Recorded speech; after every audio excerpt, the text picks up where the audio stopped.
a la sorpresa con el estupor, con la extrañeza, ¿no? Con esta cuestión de repente encontrarse con algo extraño y que, bueno, uno se quede como tildado sin terminar de entender qué fue lo que sucedió, ¿no? A veces las sorpresas son gratas y muchas veces son ingratas. Recuerdo, y en estas cuestiones de saberes populares, o si se quiere, de supersticiones populares, no recuerdo exactamente bien cuál, pero si uno se golpeaba el codo izquierdo, recuerdo que mi abuela y mi madre lo decían, o el codo derecho, uno de los codos, habría que tocárselo porque era indicio de una sorpresa. A un codo le correspondía una mala sorpresa y al otro la buena. Como en este momento no lo recuerdo exactamente con precisión, y en aquel momento tampoco, automáticamente cada vez que golpeaba uno de los codos, me lo frotaba, me lo tocaba para evitar, por las dudas, que la sorpresa en cuestión o la sorpresa que pudiera tocar fuese negativa. Pero lo bueno es que a veces la vida, mis queridos amigos, nos tiene regalada a la vuelta de la esquina una sorpresa.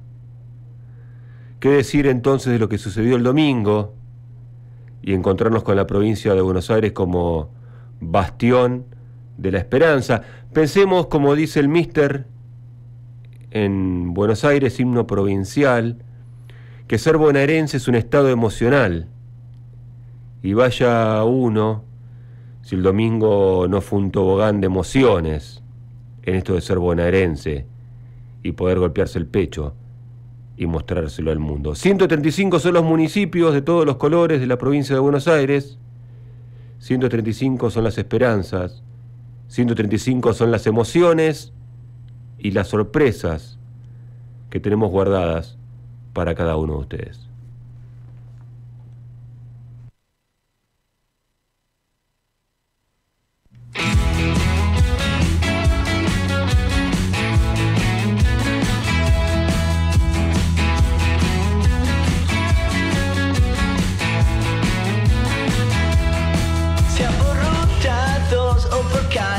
Aquí el sol brilla igual.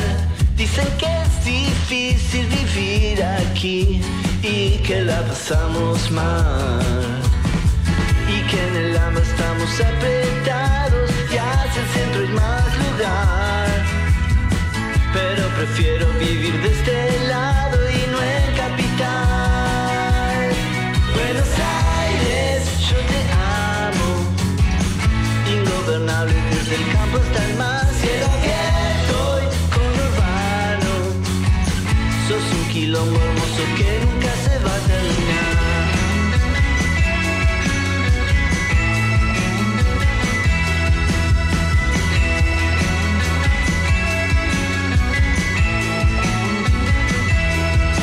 Llama a mi ciudad, llama a mi país, ya quien sea, porque al final ser bonaerense es más que nacer aquí, es un estado emocional.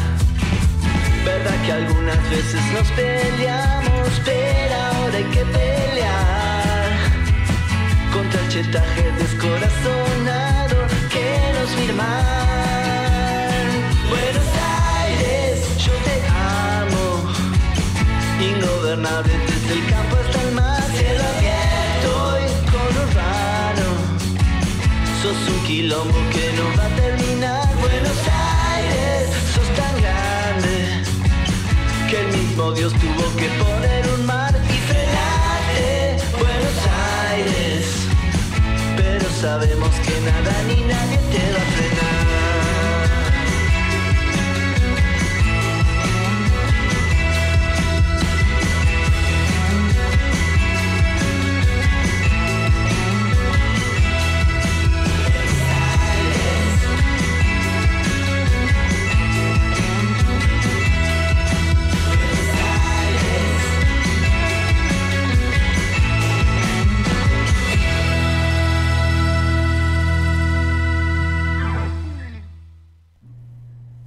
19:11, 7:11 de la tarde, programa 144 de Maldición Eterna, quinta, sexta falta todavía, por FM Universidad, la radio universitaria, la radio de la Universidad Nacional de La Plata. Comenzamos escuchando en esta cuestión de orgullo bonaerense a Mister, de su último disco, Haciendo Buenos Aires, himno provincial, ese disco que contó con la producción y el trabajo en conjunto con Joaquín Castillo, y que además forma un combo, podemos decir, o un todo, mejor dicho, o un complemento, o se complementa con la novela Los Ángeles, de reciente aparición y presentación, escrita por Ramiro García Morete, Mister, que tiene que ver con esta cuestión de cómo una persona puede encontrarse y puede perderse en un viaje, y en realidad también darse cuenta si el viaje existió o cuál es realmente el viaje que se realiza.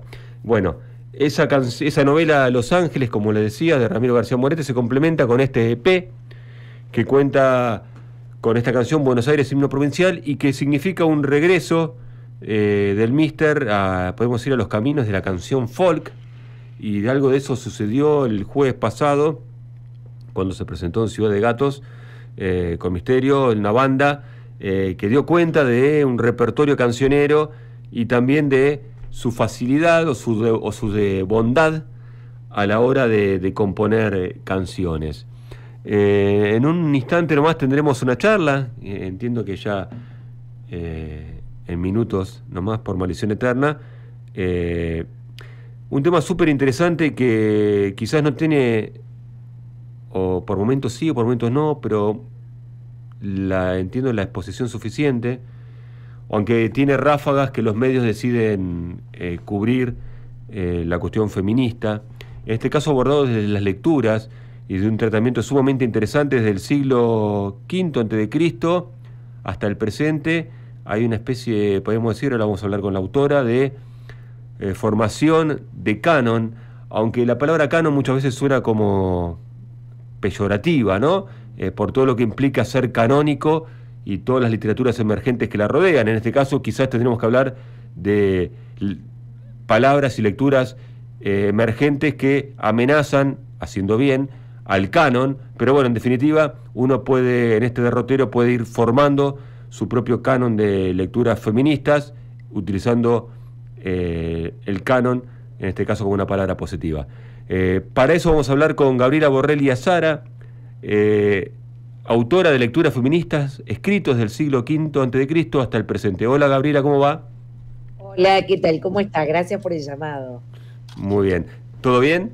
Todo bien, gracias. Buenísimo. Bueno, ahí estaban hablando un poco de, en la introducción de lecturas feministas, y yo había utilizado la palabra canon, ¿no? Ajá.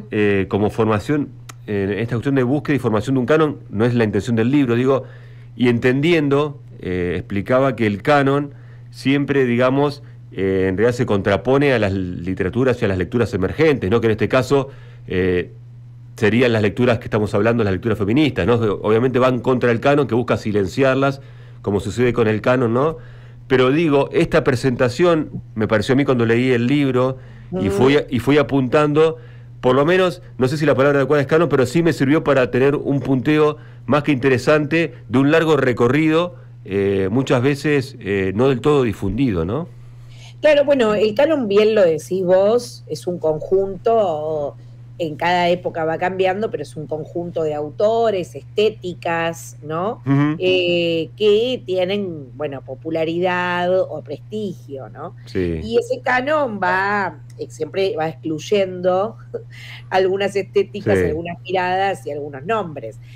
Suelen ser cuestiones siempre de clase, sí, o de género, ¿no? Las exclusiones, sí. El mundo no se pone muy original, ¿no? Los tiempos, la verdad que lo que no tiene el mundo es originalidad, como decía Luca Prodan en esa canción, no nos vamos poniendo viejos, nos vamos poniendo tecnos, sí, ¿no? Es interesante, ¿no? Ver cómo los nuevos mecanismos siguen excluyendo las mismas voces, que siempre son las voces subalternas, ¿no? Y en el caso de lecturas feministas, el canon de las mujeres, el canon de la literatura escrita por mujeres, a veces el hecho solo de ser mujeres están dentro del canon. Me parece que hay algo más importante que eso, que son escritos feministas, Sí. ¿no?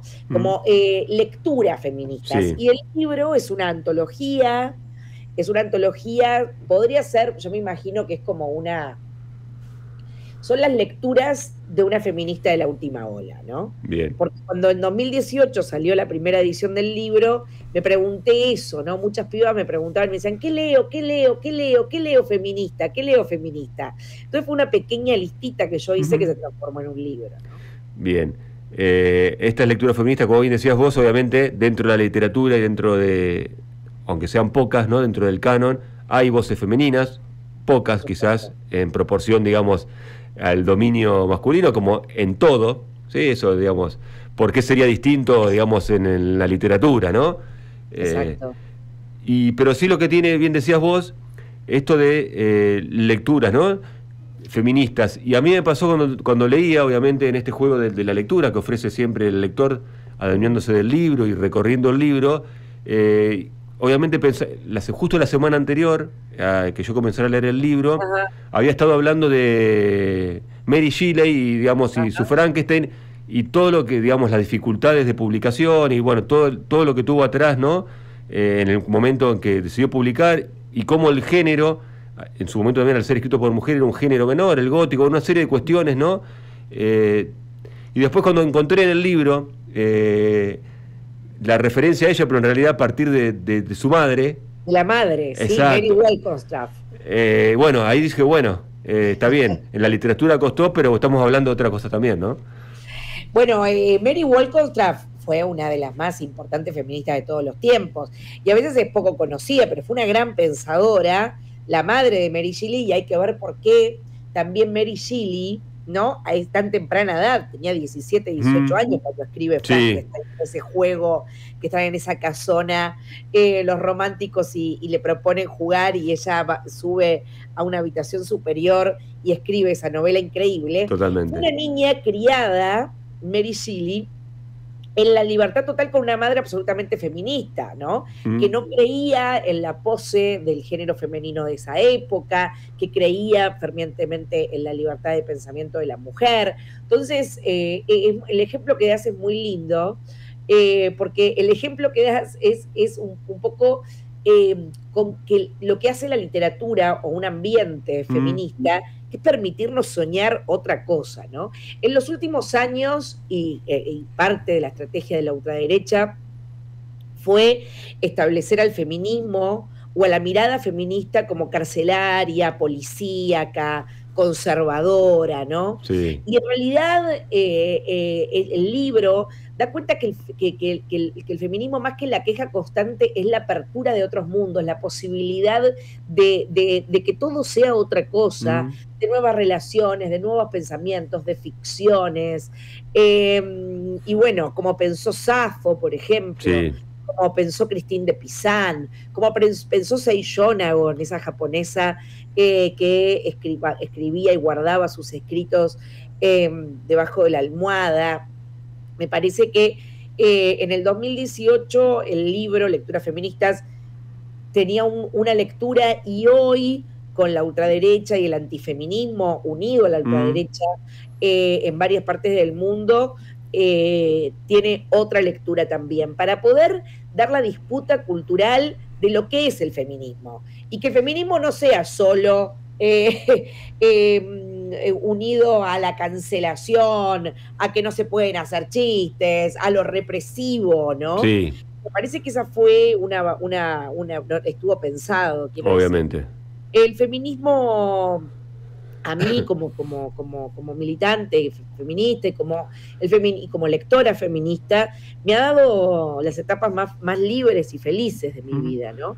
Y me parece que todas las que vivimos esa experiencia, y también los varones, todos pensamos un mundo, así que ahí están un montón de autoras que no se quejaron ni se victimizaron, sino que escribieron.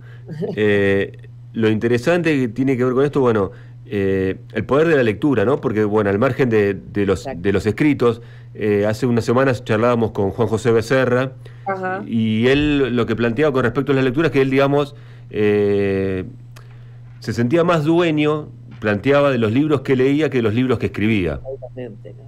Y bueno, y tiene que ver con esto, ¿no? El acto de, digamos, de adueñarse de las lecturas, ¿no? Y todo lo que uno puede hacer a partir de tenerlas, ¿no?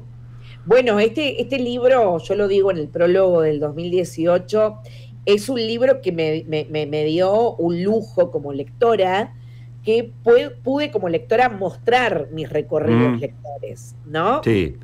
Es un libro de lecturas, es un libro donde yo comparto lecturas, coincido con Becerra en eso. La lectura es lo que más ensancha la vida. La escritura es una hermosa forma de estar en el mundo, pero sin lugar a dudas la lectura es una forma hermosa de habitar el mundo y este país particularmente. Y abre el mundo, hace tu vida más grande, hace la vida más grande, en la cabeza más grande, los espacios más grandes, agranda la vida en leer y eso quise compartir un poco en el libro, ¿no?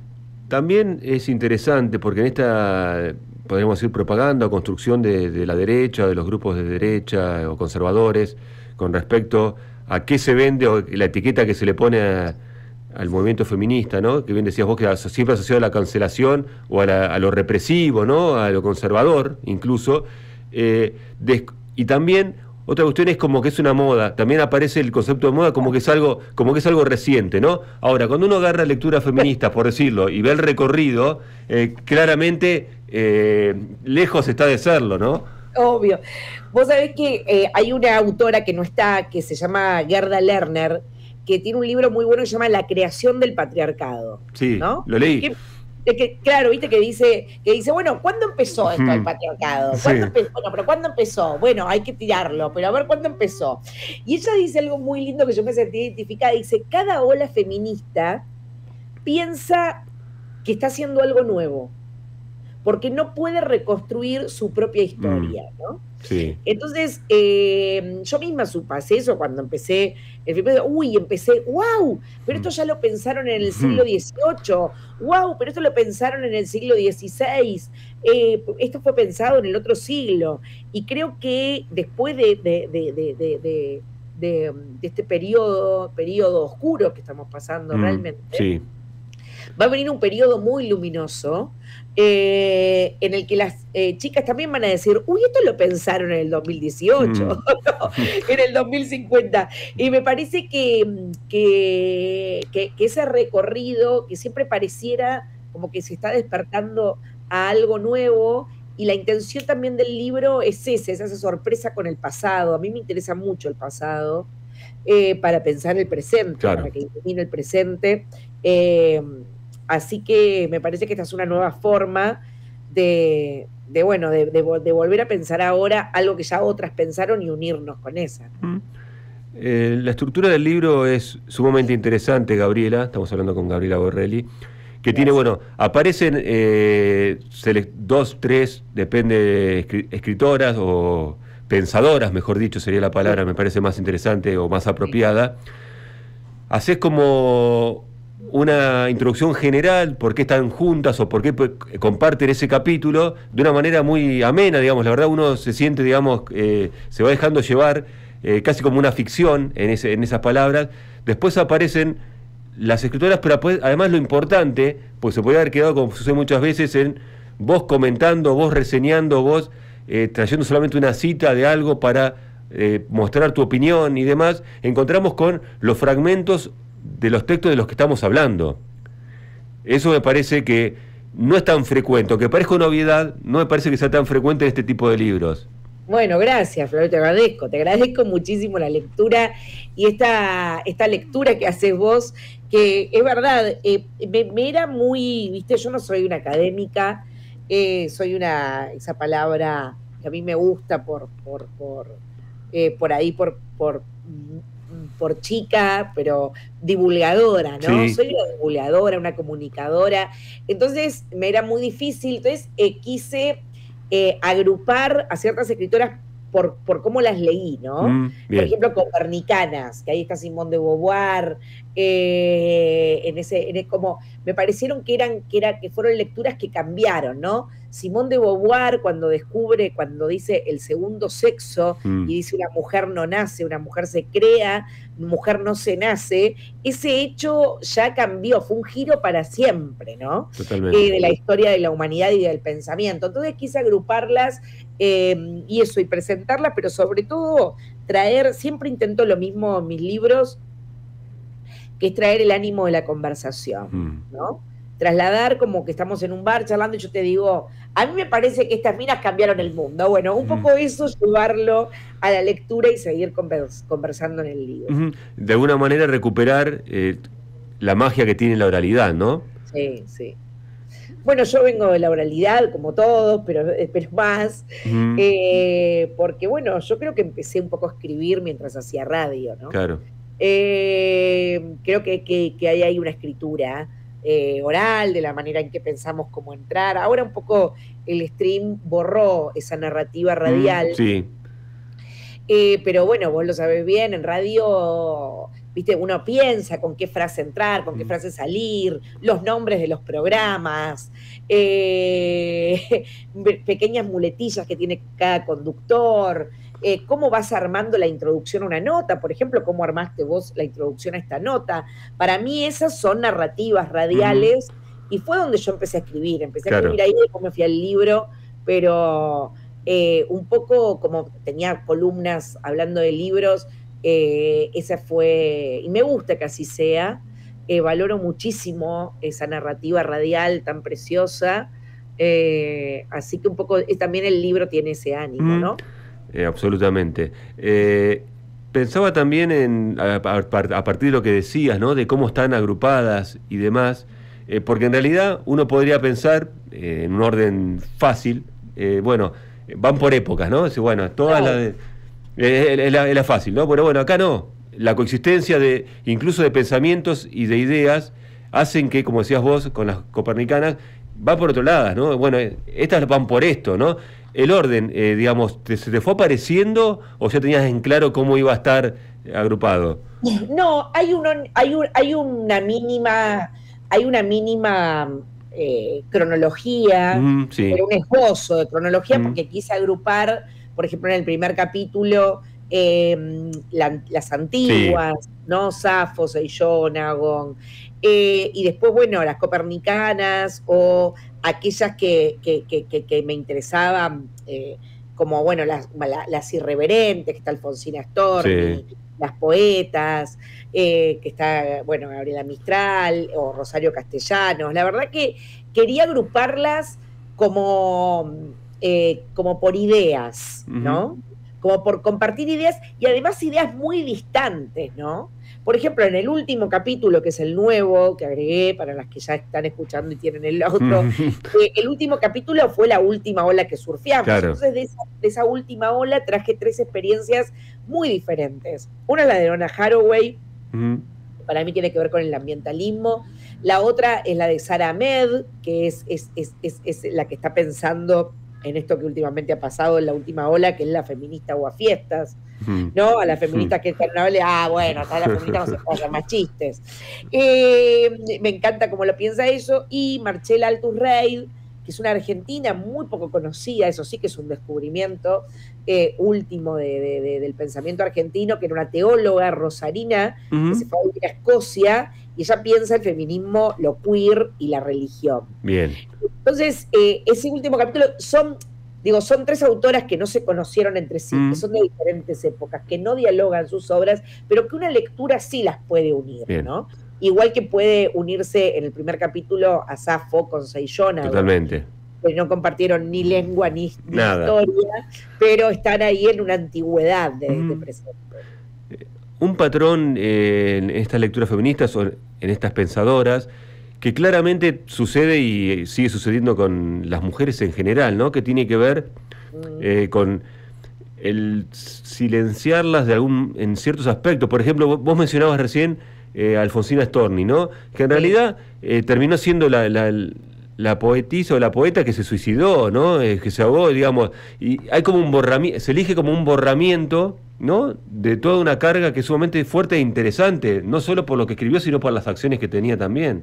Por supuesto, bueno, pocos saben, o en la escuela por lo menos, pocos sabían, la militancia feminista de Claro, Alfonsina, sí, sí. ¿no?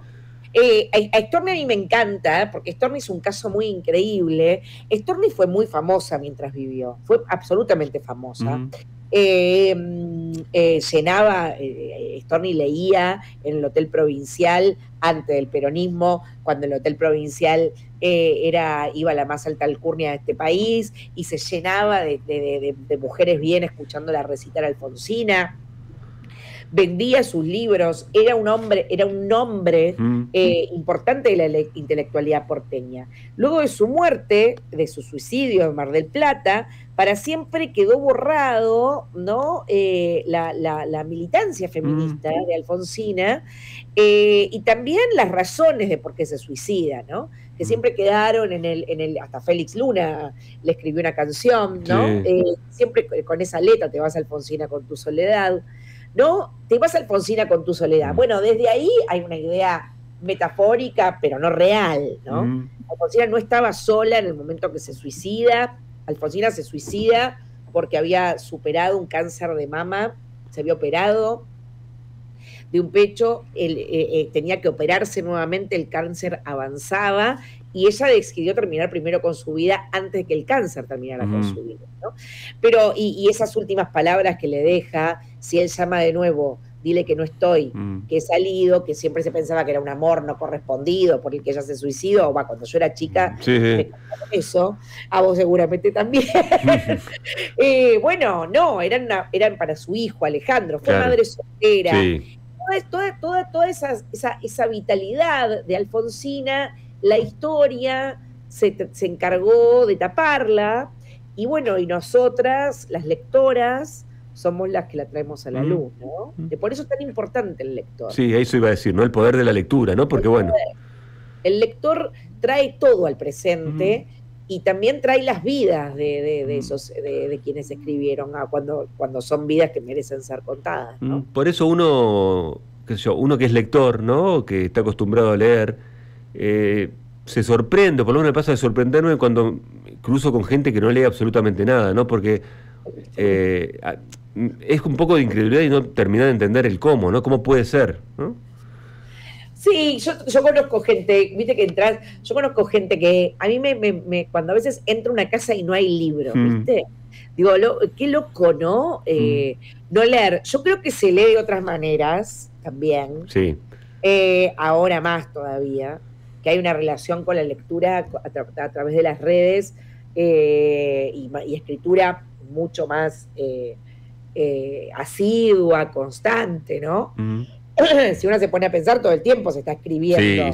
Sí. Estamos produciendo todo el tiempo, sí. Y claro, WhatsApps, ¿no? Digo, hay una escritura constante, ¿no? Todos somos como pequeños escritores. Ellos escribimos más ahora cualquiera que mi nono, ¿no? Que totalmente. habrá visto 2 o 3 libros en su vida, y escribió algunas pocas cartas, ¿no? Pero digo, hay una relación con la escritura, pero sin lugar a dudas, quien no se asoma a la literatura o a los libros tiene una vida más acotada, ¿no? Eso es real, tiene una vida. Y yo digo que no se asoma también a la literatura en un sentido, y pongo en la literatura a toda la poesía, ¿no? A una canción, a una payada, a todos esos géneros que tienen que ver con lo poético. Sí, porque en realidad, bueno, uno no es ni siquiera desde un prejuicio ni nada, uno, digamos, encuentra todo lo que encuentra, o sea, uno pone sobre la mesa todo lo que encuentra, cuando lee, y todas las puertas que se van abriendo y los universos que se van abriendo, ¿no? Porque, bueno, como te sucedió a vos, intuyo cuando fuiste descubriendo a estas lecturas feministas, a estas pensadoras, te fueron abriendo otras puertas que te fue llevando por otros caminos, ¿no? Y es un poco, eso es la magia que tiene, me parece, el poder leer, ¿no? Que si uno es curioso, un libro abre múltiples puertas, porque una referencia hasta una ciudad le hace ir a buscar otra cuestión, ¿no? Exactamente, exactamente. No se sabe por dónde va a aprender. Pueden ser muy insólitos los caminos por los que aprende una lectura, o la curiosidad, ¿no? El sí, por eso yo digo, el cine, la música, todo eso que es una narrativa, el ser humano no vive sin la ficción. Es imposible la vida sin la ficción. No hay una vida, sería una literalidad constante e insoportable. Totalmente. ¿No? Nadie habla literalmente. Sí. La gente suele hablar más en metáfora. Entonces la vida no existe sin la ficción. Ahora, bueno, hay que ponerse de acuerdo cada época qué ficciones crea, ¿no? ¿Qué intuyo la respuesta, pero no la sé? Sí. La que voy a hacer ahora es algo deslizaste y uno recorriendo el libro y demás lo entiende, pero ¿por qué crees que es importante, no solo por el agregado, digo, del capítulo ese final, encontrarse en estos días, ¿no?, tan crueles, por usar una palabra suave, encontrarse con un libro o poder compartir como lector, encontrarse como un libro como lecturas feministas? Bueno, porque creo que hay un acecho conservador, ¿no? Casualmente las ideas de la libertad en todas las épocas suelen traer ideas muy conservadoras respecto al género, las relaciones.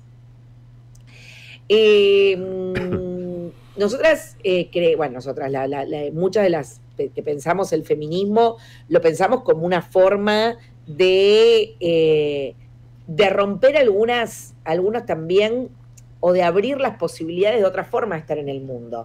Por ejemplo, no procrear, no casarse, cosas, ¿no? Sí. Que parecían muy básicas ahora, pero que hay como un ánimo conservador, y lo digo desde lo económico, ¿no? Cuando se pone muy, muy, muy conservador, muy derechoso todo, todo recae sobre la familia, ¿no? ¿Viste? Sí. Es decir, hay que cuidarse en la familia. Si el Estado no te cuida, te tiene que cuidar la familia, ¿no? Si no tenés que ir al colegio, te tienen que educar en la familia. Por ejemplo, el argumento que dan de la ESI, ¿no? Sí. Como diciendo, no, la ESI no, que los eduque la familia. Como que era justamente esa idea retrógrada de que todo tiene que ser cocinado en la familia, rompe los lazos de comunidades y más amplias. Totalmente. El feminismo piensa eso, piensa que sí, es hermoso estar en familia, pero no es la única posibilidad, ni la única posibilidad de aprender cosas del mundo, ni visibilizarse, ni nada. Las familias incluso suelen ser los lugares a veces donde la crueldad se hace más cercana, y son la escuela, las comunidades, los centros los clubes deportivos, todo eso donde el ser humano se desarrolla. En conclusión, por ejemplo, la familia no es el único lugar donde un ser humano se desarrolla. El feminismo viene a decir esto de muchas maneras. Por ejemplo, ¿no? Digo, agarré la familia para... Sí, no, pero está bien, ahora después quiero volver a eso yo. A un ejemplo de que creo que en este momento donde hay discusiones, grandes discusiones y polémicas sociales, por ejemplo, sobre si la escuela, bueno, la discusión es si la escuela debe ser pública o no pública. Pero bueno, pasando esa discusión de que creo que la escuela debe ser pública y que todos deben tener el mismo acceso a las escuelas, que se imparte en las escuelas. Bueno, eso también me parece que ahí hay una batalla que dar, y el feminismo es muy importante ahí, por las lecturas que trae, por el pensamiento que trae, por las posibilidades de imaginar. El capitalismo cruel que estamos viviendo en el siglo XXI, para terminar estas ideas, está avanzando sobre el único territorio que quedaba, ¿no? Que es la imaginación. Digo, ya avanzaron sobre las tierras, avanzaron sobre los cuerpos de alguna manera, o siguen avanzando, ¿no?, con la alienación laboral y todo, y ahora intenta en este tecno, nos vamos poniendo tecnos, volvemos de la charla, volvemos, intenta sobre la imaginación. El feminismo es, sin lugar a dudas, un lugar para imaginar. Y es un territorio en disputa la imaginación, ¿no? Es un territorio en disputa. Mencionabas ahí varias veces en el ejemplo a la familia, ¿no? Y obviamente cuando hablamos de conservadores y demás, no solo conservadores, la cabeza de la familia es el pater, ¿no? Entonces, bueno. Entonces. Bueno, es otra forma de pensar, el feminismo también es otra forma de pensar los lazos familiares, ¿no? De qué se hace una familia, de qué está hecha una familia. Todas esas preguntas trae el feminismo. Sí, Entonces claro. me parece muy importante pensar estas cuestiones hoy, donde, donde todo eso está en una polémica, ¿no? Gabriela, te hago la última pregunta, que quizás no sea la más fácil. Ah, bueno. No, pero porque uno siempre nos pasa a todos que tenemos favoritos, ¿no? Ah, sí, sí. Entonces yo digo, bueno, en esta lectura feminista, vos decís, bueno, hay un montón, pero decís, bueno, amo a esta. Bueno, no, para mí es bastante fácil. Mejor entonces. Es bastante fácil porque la nombré. Y ya hablé de ella. Pero bueno, creo que de todas, a la que más leí, a la que más investigué y a la que sigo leyendo constantemente y escribiendo de ella constantemente es Alfonsina Storni, Bien. ¿no? Bien. El año que viene voy a sacar un librito donde cuento el último verano de Alfonsina Storni, que fue en Montevideo en 1938, junto a Gabriela Mistral. Estuve todo este año trabajando con Storni, y cada vez que la descubro en su prosa, me sigue pareciendo osada, divertida. Su último libro, El mundo de los siete pozos, es uno de mis libros favoritos. Creo que entre Safo y Storni están mis favoritas. Pero para no decir dos poetas, creo que una de las últimas que me ha conmovido es Donna Haraway, a la que también he leído mucho durante muchos años, desde su Cyborg. La leí mucho y ella es una de mis favoritas. Bien. Para cerrar la nota, hay presentación. Hay presentación el viernes 12, vamos a presentarlo en el barrio chino de la ciudad de Buenos Aires, ahí en Librería Céspedes. Vamos a hacer una entrevista con Lule Gallo, me gusta porque Lule es una joven periodista y me gusta dialogar con las jóvenes. Me gusta dialogar con las jóvenes a las que les llevo 20, 25 años más o menos. Así que me encanta ese diálogo que se va a dar el viernes. Así que están todos invitados. Bueno, Gabriela, muchísimas gracias por el contacto. A vos, porque siempre que hablamos es un placer. Creo que hablamos por aquí Argentina, no me acuerdo, por aquí Argentina, y me encanta charlar con vos. Siempre tenés lecturas muy lúcidas. La verdad que es un placer, así que yo te agradezco. Bueno, te mando un abrazo grande y me encantó. La verdad que fue un recorrido muy lindo. Bueno, muchas gracias. Nos encontramos en el próximo libro. Dale, siempre Maldición Externa te está esperando. Bueno, muchas gracias. Te mando un abrazo. Un abrazo, chau, chau. Gabriela Borrelli Azara, autora de Lectura Feminista.